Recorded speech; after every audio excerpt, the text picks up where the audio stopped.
नमस्कार, आप सभी का बहुत स्वागत है। मैं हूं आपके साथ माजिद अंसारी और आप देख रहे हैं 30 मिनट में राजस्थान। तो चलिए खबरों का सिलसिला शुरू करते हैं फटाफट अंदाज में। पीएम मोदी ने आज अपने मासिक रेडियो कार्यक्रम मन की बात के 75वें संस्करण में देशवासियों को संबोधित किया। मन की बात की शुरुआत करते हुए श्रोताओं से पीएम मोदी ने कहा कि मैं आपका बहुत बहुत धन्यवाद करता हूं कि आपने इतनी बारीक नजर से मन की बात को फॉलो किया है और आप जुड़े रहे। ये मेरे लिए एक बहुत ही गर्व और का विषय है, आनंद का विषय है। कोरोना संकट के मद्देनजर पीएम मोदी ने पिछले साल के कदमों की भी चर्चा की। उन्होंने कहा कि पिछले वर्ष ये मार्च का ही महीना था, देश ने पहली बार जनता कर्फ्यू पूरे विश्व के लिए अचरज बन गया था। पीएम मोदी ने कहा कि उसी प्रकार से हमारे कोरोना वॉरियर्स के प्रति सम्मान आदर जताने के लिए लोगों ने ताली थाली बजाए दिया जलाया। कांग्रेस के पूर्व अध्यक्ष राहुल गांधी तमिलनाडु के चुनावी दौरे पर हैं। उन्होंने आज चेन्नई में जनसभा को संबोधित करते हुए बीजेपी और अन्ना द्रमुक पर जमकर निशाना साधा। राहुल गांधी ने कहा कि तमिलनाडु के सीएम जब मोदी शाह के पैर छूते हैं, उनके सामने झुकते हैं तो देखकर बुरा लगता है। तमिलनाडु दौरे पर राहुल हैं। उन्होंने कहा कि जब मैं ये देखता हूं कि तमिलनाडु के सीएम को पीएम कंट्रोल कर रहे हैं और सीएम चुपचाप उनके पैर छू रहे हैं तो मैं ये स्वीकार करने को तैयार नहीं। महाराष्ट्र के गृहमंत्री अनिल देशमुख के खिलाफ वसूली के आरोपों की जांच होगी। राज्य के मुख्यमंत्री उद्धव ठाकरे ने इस मामले में जांच कराने का फैसला किया है। खुद अनिल देशमुख ने ही रविवार को इसकी जानकारी दी कि सीएम ने मुंबई के पूर्व पुलिस कमिश्नर परमबीर सिंह के आरोपों की जांच का फैसला किया है। इस मामले में हाईकोर्ट के रिटायर्ड जज से जांच कराने का फैसला किया गया है। डूंगरपुर जिला कलेक्टर सुरेश कुमार ओला ने आज जिला कोविड अस्पताल का औचक निरीक्षण किया। इधर अचानक जिला कलेक्टर के कोविड अस्पताल पहुंचने पर अस्पताल प्रबंधन में हड़कंप मच गया। जिला कलेक्टर ने निरीक्षण के दौरान कलेक्टर ने भर्ती मरीजों से संवाद भी किया। कलेक्टर ने मरीजों से बातचीत की तो उन्होंने खाने पीने की सुविधाओं को लेकर संतुष्टि जताई, लेकिन कुछ वार्डों में सफाई को लेकर समस्या सामने आई है। इसे लेकर अस्पताल प्रबंधन को सफाई व्यवस्था सुधारने के निर्देश दिए हैं। भरतपुर के नगर पुलिस थाना परिसर में पुलिस उपाधीक्षक सत्य प्रकाश मीणा की अध्यक्षता में सीएलजी की बैठक आयोजित हुई। बैठक में थानाधिकारी हरि नारायण बीड़ा समेत सीएलजी सदस्य मौजूद रहे। बैठक में पुलिस उपाधीक्षक सत्य प्रकाश मीणा ने होली के त्योहार को देखते हुए सभी से कोरोना से बचाव को लेकर जन जागृत किया। वहीं सीएलजी सदस्यों से कहा कि त्योहार पर सभी राज्य सरकार के नियमों का पालन करें। झुंझुनू में कलेक्ट्रेट पर किसानों ने कृषि कानूनों की होली जलाई। 4 माह से कलेक्ट्रेट पर किसान धरना कर रहे हैं। अलवर जिले के किशनगढ़ बास थाना क्षेत्र खानपुर में बस स्टैंड के समीप इको गाड़ी को अज्ञात वाहन ने टक्कर मार दी। इको गाड़ी के अंदर बैठे एक 20 वर्षीय युवक की मौत हो गई है। पुलिस ने मृतक युवक के शव को कब्जे में लेकर राजीव गांधी अस्पताल की मोर्चरी में रखवाया। उदयपुर जिले के गोगुंदा थाना क्षेत्र में सवारियों से भरा टेम्पो खाई में पलट गया, जिसमें टेम्पो में सवार चालक सहित 4 लोग घायल हो गए। हादसे के बाद ग्रामीण मौके पर पहुंचे और जहां ग्रामीणों ने गोगुंदा थाना पुलिस को इसकी सूचना दी। कोटा झालावाड़ नेशनल हाईवे 52 पर कल्याखेड़ी दरा स्टेशन गांव के बीच दर्दनाक हादसा हुआ है। वाहन ने बाइक को टक्कर मार दी, जिसमें बाइक सवार 3 युवकों की मौत हो गई है। पुलिस मामले की जांच पड़ताल में जुटी हुई है और हादसे के जिम्मेदार वाहन की तलाश शुरू कर दी है। फिलहाल मृतकों की पहचान नहीं हो पाई है क्योंकि हादसे में शव बुरी तरह से क्षतिग्रस्त हो चुके हैं। बाड़मेर जिले के भाड़खा गांव में एक विवाहिता ने पानी के टांके में कूदकर आत्महत्या कर ली। मृतका का विवाह 1.5 वर्ष पूर्व ही हुआ था। विवाहिता का शव आज घर में बने टांके में मिला। उसके पीहर पक्ष ने दहेज हत्या का आरोप लगाया है। उन्होंने कहा है कि हत्या कर शव को टांके में डाला गया। पुलिस मामले की जांच कर रही है। बाड़मेर में एक युवक ने ट्रेन के आगे कूदकर खुदकुशी कर ली है। सूचना पर नागाड़ा पुलिस मौके पर पहुंचकर शव को कब्जे में लेकर जिला अस्पताल की मोर्चरी में रखवा दिया है। चूरू के गांव चैनपुरा में कंटेनर की टक्कर से एक महिला की मौत हो गई है, जबकि दूसरी घायल हो गई। घायल को सादुलपुर अस्पताल में भर्ती करवाया गया। घटना के बाद ग्रामीणों की भीड़ सड़क पर एकत्रित हो गई और आक्रोशित भीड़ ने शव को नहीं उठाने दिया। ग्रामीणों ने राजगढ़ स्थित मुख्य सड़क मार्ग को करीब 1 घंटे तक जाम कर अपना आक्रोश जताया। डूंगरपुर शहर के साबेला बाईपास पर आम की गीली लकड़ियों से भरा एक ट्रक को पकड़ा गया है और पुलिस ने ट्रक चालक को हिरासत में लेकर कोतवाली थाने को सुपुर्द किया है। कोटा के भीमगंज मंडी थाना पुलिस ने कार्रवाई करते हुए पिछले 6 साल से फरार चल रहे एक स्थायी वारंटी को गिरफ्तार करने में सफलता हासिल की है। आरोपी 2014 से एक मामले में फरार चल रहा था और उनको पकड़ना पुलिस के लिए चुनौती बना हुआ था। अभियान के तहत पुलिस ने कार्रवाई करते हुए आरोपी को गिरफ्तार करने में सफलता हासिल की। फिलहाल भीमगंज मंडी थाना पुलिस पूरे मामले की जांच कर रही है। बीकानेर की धोबी तलाई में एक वृद्ध ने अपनी 2 बेटियों के साथ आत्महत्या कर ली, जिसमें वृद्ध और एक छोटी बेटी की मौत हो गई है, जबकि बड़ी बेटी को गंभीर हालत में पीपीएम अस्पताल में भर्ती करवाया गया है।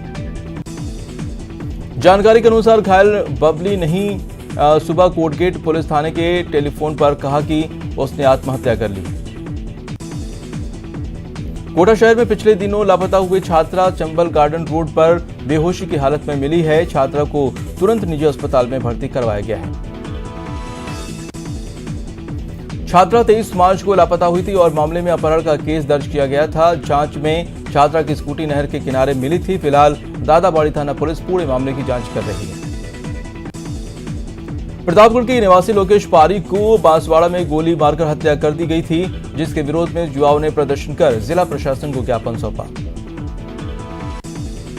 युवाओं ने आरोपियों की गिरफ्तारी की मांग की। ज्ञापन में बताया कि 25 मार्च की रात को बांसवाड़ा के सल्लोपाट इलाके में किराए के मकान में रह रहे लोकेश पारीक की गोली मारकर हत्या कर दी थी। कोरोना काल में कोविड-19 अस्पताल लंबे समय से ड्यूटी कर रहे दिव्यांग, तलाकशुदा सहित करीब 2 दर्जन कोरोना योद्धा नर्सिंग कर्मियों की इस बार होली फीकी रही। करीब 23 नर्सिंग कर्मी पिछले 6 माह से वेतन की मांग को लेकर कोटा से जयपुर तक का चक्कर लगा रहे हैं, लेकिन फिलहाल वेतन नहीं मिल पाया है, जिसके कारण घर चलाना मुश्किल हो रहा है।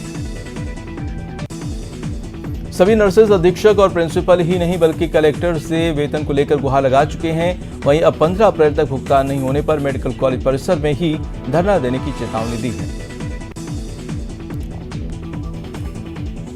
कोटा में समर्थन मूल्य पर गेहूं खरीद नहीं हो पा रही है। समर्थन मूल्य पर गेहूं की खरीद नहीं होने से किसान व्यापारियों को अपनी अनाज बेचने को मजबूर हो रहे हैं। किसान सरकार से मांग कर रहे हैं कि समर्थन मूल्य पर गेहूं की खरीद शुरू करवाई जाए। किसानों का कहना है कि पटवारियों की चल रही हड़ताल के चलते किसानों को गिरदावरी नहीं मिल पा रही है। साथ ही अभी तक खरीद को लेकर किसानों को तो कर भी जारी नहीं हो पा रहे हैं। ऐसे में किसान असमंजस की स्थिति में फंसा हुआ है और व्यापारियों को धीरे दामों में अपना अनाज बेचना पड़ रहा है। बीकानेर के बिग्गा जी मंदिर के पास के खेतों में गुब्बारे नुमा यंत्र मिला है। सूचना मिलने पर बिग्गा सरपंच मौके पर पहुंचे। वहीं प्रशासन को भी सूचना दी गई है। ये यंत्र मौसम विभाग का हो सकता है। उदयपुर शालीमार ट्रेन का संचालन 10 अप्रैल से होगा। गाड़ी संख्या 09660 उदयपुर से हर शनिवार रात 1 बजे रवाना होकर तीसरे दिन सुबह 9:30 बजे शालीमार पहुंचेगी। गाड़ी संख्या 09659 शालीमार से हर रविवार रात 8:20 बजे रवाना होकर तीसरे दिन सुबह 5:40 पर उदयपुर पहुंचेगी। उदयपुर से आते ही समय कोटा में इस ट्रेन का समय जो है शाम 5:35 पर रहेगा। इसी तरह शालीमार से आते समय कोटा में ये ट्रेन दूसरी रात 12:10 पर पहुंचेगी।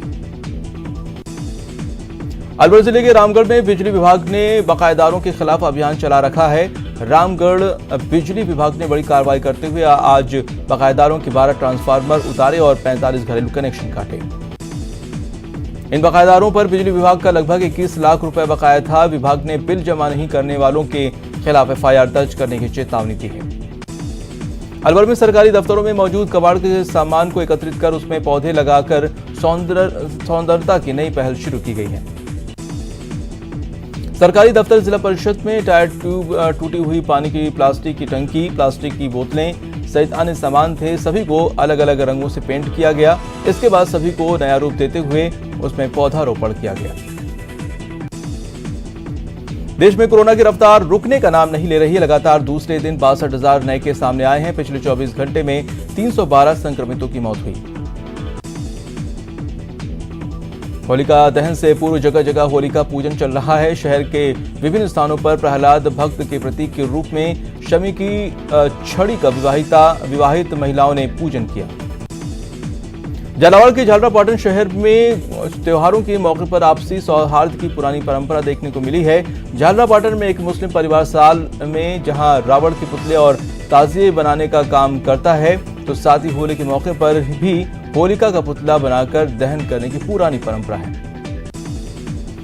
भरतपुर में कोरोना वायरस के चलते होली का रंग फीका दिखाई दिया और दुकानदारों ने अपनी दुकान पर होली के सामान लगा रहे हैं, वहीं ग्राहकों की कमी दिखाई दे रही है। फाल्गुन माह की पूर्णिमा के अवसर पर हजारों श्रद्धालुओं ने पवित्र पुष्कर सरोवर में आस्था की डुबकी लगाकर धर्म लाभ कमाया। कोरोना वायरस संक्रमण के चलते इस बार होली का त्योहार भी फीका नजर आ रहा है। इस हर साल बाजारों में होली से पहले जहां रंग गुलाल पिचकारियों के दुकानें सजी नजर आती थीं, इस बार सब कुछ फीका नजर आ रहा है। कोटा में आज होली के मौके पर होली का पर्व सोशल डिस्टेंसिंग के साथ मनाने का संदेश देते हुए राजधानी पेंशनर समाज और युवाओं ने हवन करके फूलों की होली खेली और भजन कीर्तन भी किया। कोरोना काल में सभी को संदेश दिया कि अपने अपने घर पर फूलों की होली और हवन करके सोशल डिस्टेंसिंग के साथ सभी होली का त्योहार मनाएं। इसमें इस अवसर पर पेंशनर समाज के अध्यक्ष रमेश चंद्र गुप्ता, भाजपा युवा मोर्चा के नेता नमन शर्मा सहित पेंशनर समाज के सदस्य और युवा मौजूद रहे। भरतपुर के डीग में प्रिय सखी संगठन की संयोजिका मोनिका जैन की ओर से होली मिलन समारोह का आयोजन किया गया। प्रिय सखी संगठन द्वारा होली मिलन समारोह का आयोजन किया गया। आयोजन की शुरुआत ठाकुर जी के आगे दीप प्रज्वलन कर किया गया, जिसमें बच्चों ने रंगारंग कार्यक्रम की सांस्कृतिक कार्यक्रम की प्रस्तुतियां दी और सभी बच्चों को पुरस्कार से नवाजा गया। बीकानेर में होली के त्योहार को लेकर लोगों में काफी उमंग है और उल्लास देखने को मिल रहा है। कलेक्ट्रेट के पास किकरिया क्लब में भी होली स्नेह मिलन कार्यक्रम का आयोजन किया गया। दौसा के आदिनाथ जैन मंदिर में 2 दिवसीय संगीतमय विधान पूजन का आयोजन किया गया। इस विधान पूजन में जैन जगत की प्रसिद्ध जैन आरिका वर्धस्व नंदिनी माता जी ने विधि विधान से पूजन करवाया है। विधान पूजन में स्थानीय जैन समाज के धर्मावलंबी बढ़ चढ़कर भाग ले रहे हैं। भरतपुर में होली के त्योहार पर कानून एवं शांति व्यवस्था बनाए रखने के लिए भूसावर थाना परिसर में सीएलजी के सदस्यों की बैठक आयोजित हुई। बैठक में प्रशिक्षु आरपीएस मीना ने कहा है कि सभी होली के अवसर पर अपने घरों पर होली मनाएं और कोरोना संक्रमण से बचाव के लिए बनाए गए नियम का पालन करें। करौली में रंगों के त्योहार होली के पावन अवसर पर नगर परिषद के पूर्व सभापति राजा राम गुर्जर की ओर से प्राकृतिक रंगों का वितरण कर पर्यावरण संरक्षण और भाईचारे का संदेश दिया गया। भरतपुर में मल्लखम्ब फेडरेशन ऑफ इंडिया की होली मिलन समारोह में खिलाड़ियों ने जमकर ठुमके लगाए। उन्होंने होरी रे रसिया गाकर माहौल को रंगीन बना दिया। खिलाड़ियों ने रंगों की बजाय फूलों से होली खेली और ब्रज के लोकगीतों पर जमकर थिरके। भरतपुर में होली की धूम मची हुई है। यहाँ बाबा खाटू श्याम जी के जागरण का दौर जारी है और शाम के भक्त बाबा की भक्ति में लीन हैं। इसी कड़ी में रणजीत नगर के काली माता मंदिर में बाबा खाटू श्याम का दरबार सजाया गया और कलाकारों ने खाटू श्याम का गुणगान कर भगवान के प्रति अपनी आस्था दिखाई। इस दौरान खाटू श्याम बाबा की भव्य झांकी भी सजाई गई। भीलवाड़ा में पीपल फॉर एनिमल्स के प्रदेश प्रभारी बाबूलाल चाचू ने होली के बाद होने वाली शीतला सप्तमी पर्व तक एड़ा प्रथा के नाम जंगली जानवरों के शिकार पर रोक लगाने की मांग की है। अलवर शहर होली के त्योहार पर एक दिन पहले नानक शाही स्वांग शहर में निकाला गया। जयपुर ग्रेटर नगर निगम की मेयर सौम्या गुर्जर ने भी लोगों से घर में रहकर ही होली मनाने की अपील की है। आदिवासी बाहुल प्रतापनगर जिले में आदिवासी समुदाय अपने ही तरीके से इस पर्व को मनाता है। होली को लेकर आदिवासी समुदाय के लोग प्रकृति से ही रंग तैयार करते हैं और उसी से होली खेलते हैं।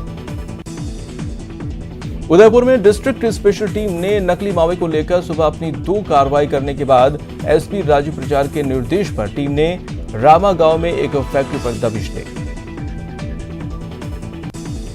होली में हुड़दंग करने वालों की खैर नहीं है। राजधानी जयपुर में होली को लेकर जयपुर पुलिस ने विशेष इंतजाम किए हैं।